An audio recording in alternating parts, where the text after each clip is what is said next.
And a new report card tonight on Maryland's business climate, and it looks stormy. The so-called Augustine Commission, created by State House leaders, makes 32 recommendations on how Maryland can create more jobs and support the growth of business.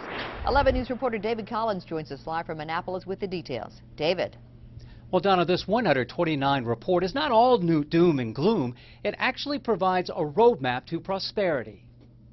We're all very excited. Republican Larry Hogan will consider something that may sound counterintuitive to his stated goal of shrinking government and making it more efficient. He could add one more secretary to his cabinet, a place that will become a one-stop shop for business.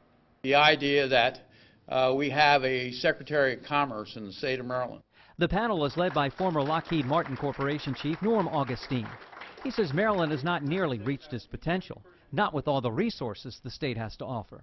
So it would be our view that we're just postured to do so much better. State House presiding officers created the commission. Their mission? To find ways to create jobs, grow business, and change the perception that Maryland is hostile to business. This report is going to be a major sea change in how we do business here in the state of Maryland. Senate President Mike Miller and House Speaker Michael Bush plan to introduce 5 bills inspired by the commission's findings.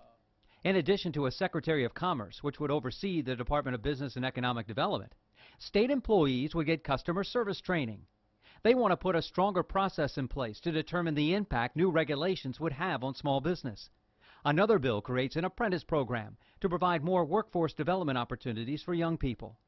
Lawmakers will be asked to establish a task force to help transfer university research into job creation.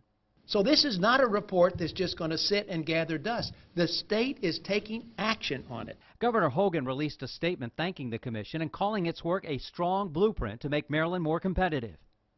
Our administration, he added, will be an enthusiastic partner when considering legislation and other actions.